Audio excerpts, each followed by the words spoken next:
over to Dr. Dhanuraj, who is chairman of the Center for Public Policy Research in Kochi.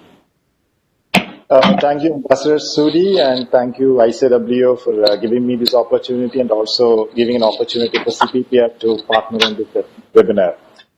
My studies, more or less my academic and policy studies are related to the political economy.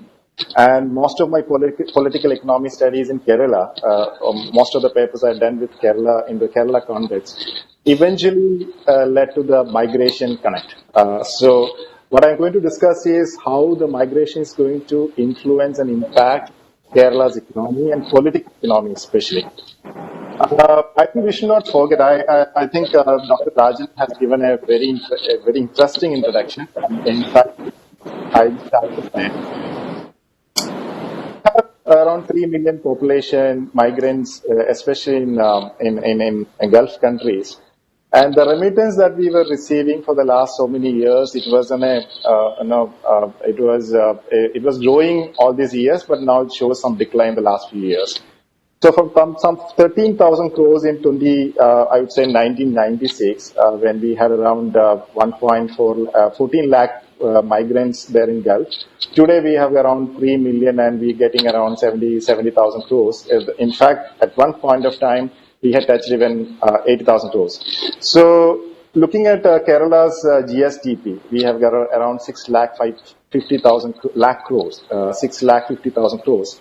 And it comes to me around, if you do a ballpark figures, it comes to around one sixth of the money of GSDP is coming from the remittance. I mean, it is accounted by the remittance. And if you look at the per capita income of every Malayali, and if you calculate the per capita remittance of every family, I think the per capita income and the per capita remittance is almost same. So that is, you're doubling up the per capita nature in the state.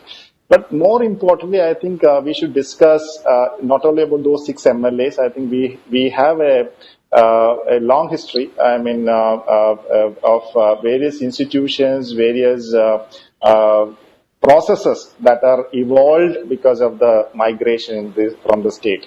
I'll just give you a couple of examples. If you look at health or if you look at education, I see there is a huge influence of the remittance in Kerala.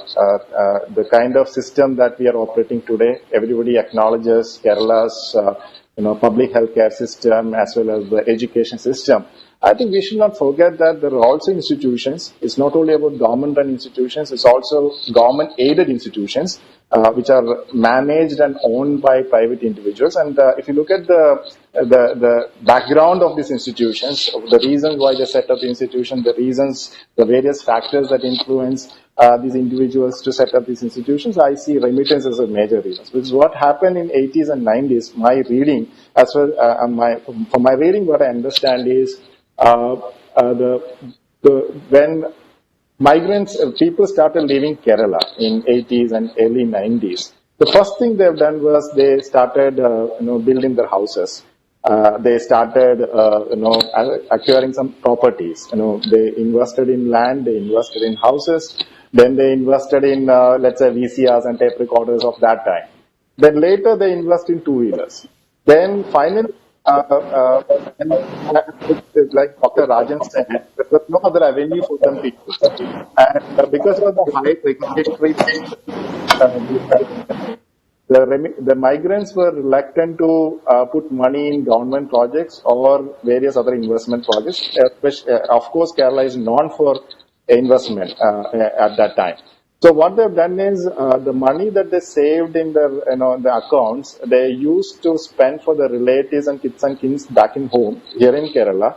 They started setting up shopping complexes, for example, or mini malls in Kerala, and this actually eventually led to the urban continuum in Kerala. Dr. Dhanuraj, any points on the returning migrants now? Because that's the theme, and we're running short of time. To that. Yeah. So the point but quickly, is, because we're running short of time.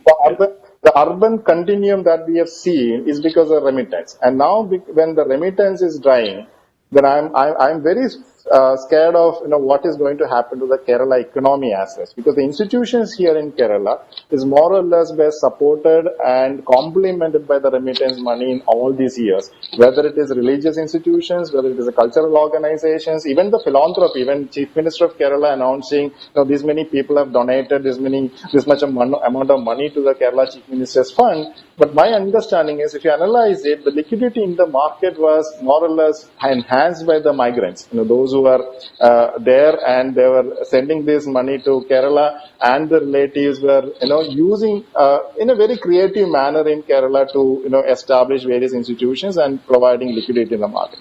The other one I would how this is going to impact the political economy. I would even say the institutions I started with, because in the political economy, various institutions, I talked about health, I talked about education. I'll just give one example. We have more than 150 private engineering colleges in Kerala, which has got something called NRI quota. The NRI quota is they are taking probably a bigger amount of money from the NRI students coming here. So what is going to happen to those institutions now once the NRI quota, the money is not there? So that is going to indirectly lead to the loss of jobs for the teachers, and also probably some of the institutions will find it difficult to sustain now.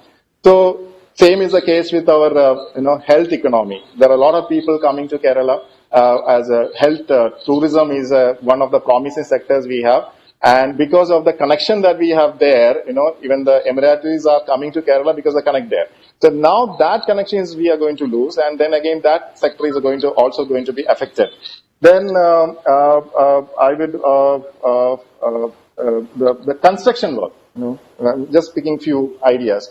The construction sector in Kerala, it's one of the major contributors to the Kerala state GST. Why construction was happening? Because the money that was coming from Kerala. Because the money was, you save the money and then you construct various buildings, different types of buildings, and rent it and lease it to the different people. So altogether, I see we have a problem now, because blue collar job. We talked about blue collar job and white collar job. I think 70 to 70% of people who are coming to Kerala, they are like blue collar jobs. Unlike people who may come from United States or United Kingdom. So there I see a problem in terms of what is the ease of doing business for them. Because whatever we are discussing, even by the Kerala government so far, is about the administrative, from the administrative intervention. We can bring them back, we can quarantine them, then like Dr. Rajan said, we can give some amount of money so that they can start a business there. But we are not discussing the reason, the fundamental reason why these people left Kerala in 90s and early 2000s, because this state was not producing enough number of job opportunities for them. So now coming back, I don't see anything has changed. Significant change is not there in Kerala's political landscape in the last 20 years to ensure that those who are coming back, who could actually set up entrepreneurial activities, or those who are setting up entrepreneurial activities could absorb those skilled or semi-skilled labor who are coming back from Gulf countries.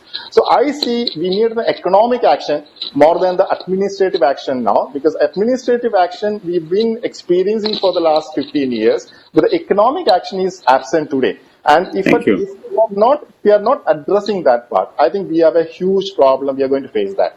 Thank you so much. Thank you very much, Dr. Dhanuraj.